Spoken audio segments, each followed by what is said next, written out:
Hello everyone, আজকে আমার হাতে অনেক কাজ ছিল। তো কাজে বের হওয়ার ঠিক আগ দিয়ে আমি একটা পার্সেল রিসিভ করি এবং পার্সেল আমি সাধারণত যেখানে আনবক্সিং করি সেটা হচ্ছে বিলকি বেগমের ঘুমানোর favourite sport.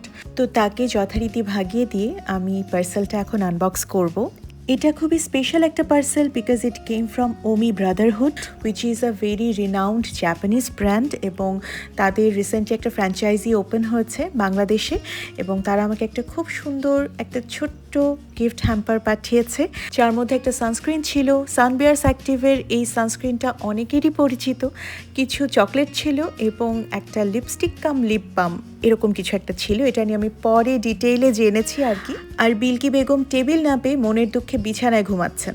Anyway, I was getting ready. ভাবলাম হাতে একখানা গরম গরম সানস্ক্রিন পেয়েছি, সো লেটস ট্রাই ইট। আর যে গরম পড়েছে, আমি পনিটেল বা খোপা করা বাদে বাইরে যাওয়ার সাহসই পাচ্ছি না। আর সানস্ক্রিন তো এই গরমে মাস্ট। সানবিয়ার্স অ্যাক্টিভের সানস্ক্রিনটার টেক্সচারটা একটু লিকুইডে লেগেছে আমার কাছে, আর এটার স্মেলটা খুব funny. It smelled like antacid liquid syrup, আমরা যেটা খাই। আই মিন খুবই mild, but it smelled like it. আমি জানি না আর কার কার কাছে এরকম লেগেছে, বাট এটা কোনো হোয়াইট কাস্ট দেয় না এবং এটার ফিনিশিংটাও খুবই স্মুথ। আমি খানিকটা হাতেও মেখে নিলাম, কারণ যতটুকুই অংশ এক্সপোজড থাকে সেটাই দেখা যায় যে ট্যান হয়ে যায়। আর রাজশাহীর গরম তো মাশাল্লাহ। যাই হোক, এবার আমি এই লিপ বামটা ট্রাই করছি।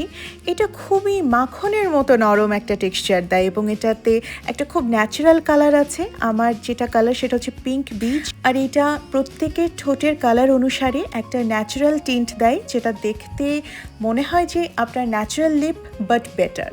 আমি একটা স্লিক পনিটেল করছিলাম, আর আমি কোনো হেয়ার স্টাইলিং পারি না। মানে এটা বলতে পারেন আমার একটা লিমিটেশন।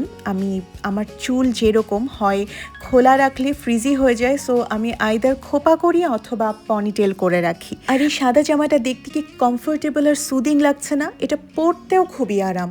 আর এটার সাথে আমি কন্ট্রাস্ট করে আড়ংয়ের একটা ব্যাগ নিলাম। মাঝে মধ্যে কন্ট্রাস্টও কিন্তু দেখতে বেশ ভালোই লাগে।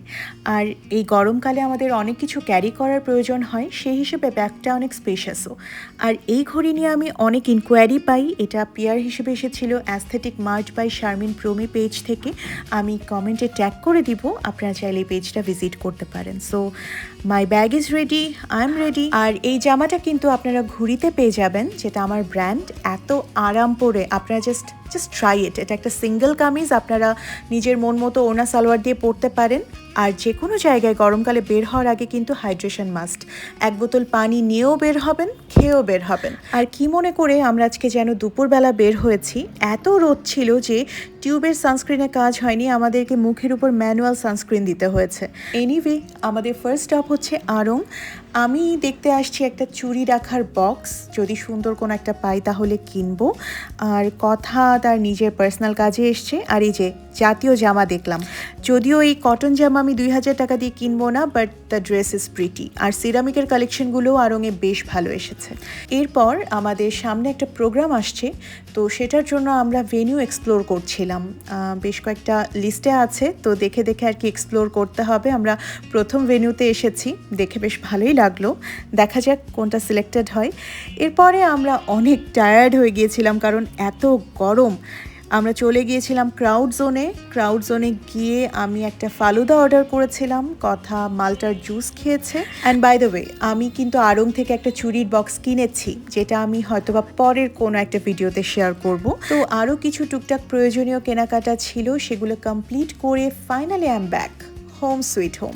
লাস্ট কয়েকদিন অনেক ব্যস্ততার মধ্যে কেটেছে এবং সামনে আরও ব্যস্ত দিন আসতে যাচ্ছে। যেরকমটা বললাম, আমাদের বেশ কয়েকটা প্রোগ্রাম আসন্ন, and I am very excited and very happy about it. আশা করি আপনাদের সাথে সব শেয়ার করতে পারবো একটা একটা করে। আর ব্যস্ত দিনের শেষে বাসায় ফিরেছি, এখন ফ্রেশ হয়ে কিছু একটা খেয়ে রেস্ট নিব। এরপর ডিনারও করতে হবে, কারণ আমি সন্ধ্যার মধ্যে ডিনার কমপ্লিট করে ফেলি।